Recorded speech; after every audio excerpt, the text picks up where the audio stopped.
ہمارے عوام قوم سے ہجوم میں بدلتے جا رہے ہیں۔ معاشرے میں ایک نئی ریت چل پڑی ہے۔ ذرا سی بات پر تشدد کو ہی واحد راہ احتجاج سمجھا جانے لگا ہے۔ ہم اکثر یہ سنتے اور دیکھتے ہیں کہ عوام نے ڈاکوؤں کو پکڑ کر چلا دیا، بروقت طبی امداد نہ دینے پر ڈاکٹرز اور پیرامیڈیکل سٹاف پر تشدد کیا گیا، مظاہرے کے دوران پولیس والوں کو تشدد کا نشانہ بھی بنایا گیا، کسی کو کسی نے کچھ نہیں سکھایا، مگر پھر یہ سب ہو رہا ہے۔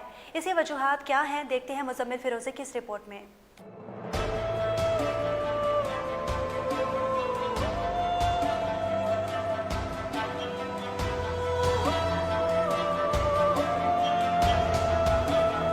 جنگل کے قانون کے طور پہ انصاف وہیں کا وہیں کر دیا جاتا ہے۔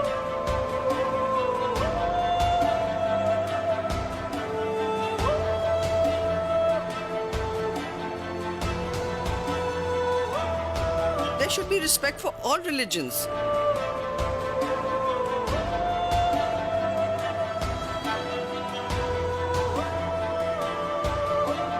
Talk positive, be positive, result will be positive. ہمارے عوام قوم سے ہجوم میں بدلتے جا رہے ہیں۔ معاشرے میں ایک نئی ریت چل پڑی ہے۔ ذرا سی بات پر تشدد کو واحد راہ احتجاج سمجھا جانے لگا ہے۔ ہم اکثر دیکھتے اور سنتے ہیں کہ کہیں پر عوام نے پکڑ کر ڈاکوؤں کو جلا دیا، کہیں طبی امداد بر وقت نہ ملنے پر ڈاکٹروں اور پیرامیڈیکل سٹاف کو تشدد کا نشانہ بنایا گیا، کہیں مظاہرے کے دوران پولیس والوں کو پر تشدد کیا گیا، کسی نے کسی کو کچھ نہیں سکھایا، پھر بھی یہ سب کچھ ہو رہا ہے۔ آخر ان کی وجوہات کیا ہیں، آئیے جاننے کی کوشش کرتے ہیں۔ عدم تشدد کی معاشرے میں ایک بہت بڑی وجہ وہ فکری طور پر بلند ہونا ہے۔ یعنی جب کوئی شخص اپنے آپ کو فکری طور پر بلند تصور کرتا ہے تو اس سے معاشرے میں تشدد کی راہ ہموار ہوتی ہے۔ معاشرے میں جب انجسٹس آپ دیکھتے ہیں، جب آپ کسی چور اچکے ڈاکو کو کسی کو سنیچنگ کرتے ہوئے دیکھتے ہیں اور پھر وہ نہ صرف سنیچنگ کرتا ہے بلکہ گولی مار دیتا ہے کسی بھی بچے کو، کہ وہ یہ سمجھتا ہے کہ پولیس جو ہے وہ اپنا کام ٹھیک نہیں کر رہی، عدلیہ اپنا کام ٹھیک نہیں کر رہی، پولیس کو پکڑ کے اگر حوالے کریں گے تو وہ چھوٹ جائے گا۔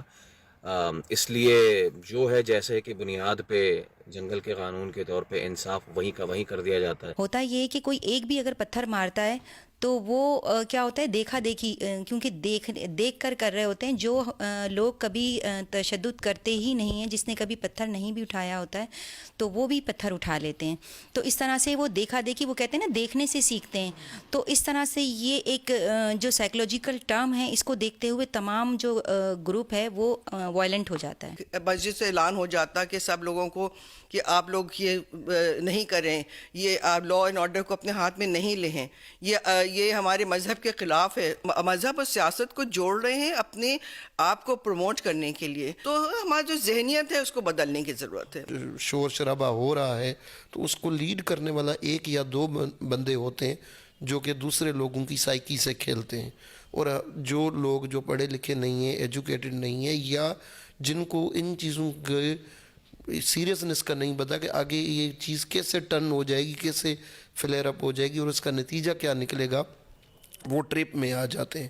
تو ہمارے ہاں تو یہ ہے نا کہ جو چیخ رہا ہو، جو زور سے بات کر رہا ہو، لوگ اس کی بات کو زیادہ سنتے ہیں۔ چیزیں گھر سے شروع ہونی چاہیے، کہ تعلیم تربیت کہتے ہیں گھر سے شروع ہوتی ہے، وہ بھی ہو، اور لوگوں اس میں گورنمنٹ کا بھی کام ہے کہ چیزوں کو قاعدے قانون کی پاسداری کرائے، لوگوں کو جو ہے قانون پہ چلنے کے لیے ان کو اس طریقے سے کرے کہ لوگ اس چیز کو فالو کریں۔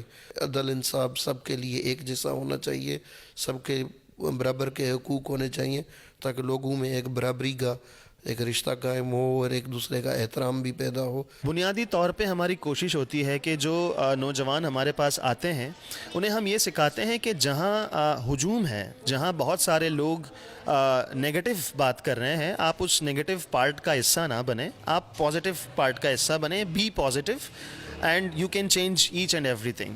سو ہم نے پازیٹیو لوگوں میں رہنا ہے، پازیٹیو باتیں سیکھنی ہے، نیگیٹیوٹی کو خیر بات کہنا ہے۔ ماہرین کا کہنا ہے کہ معاشرے کا پرتشدد ہونا انتہائی الارمنگ سچویشن ہے۔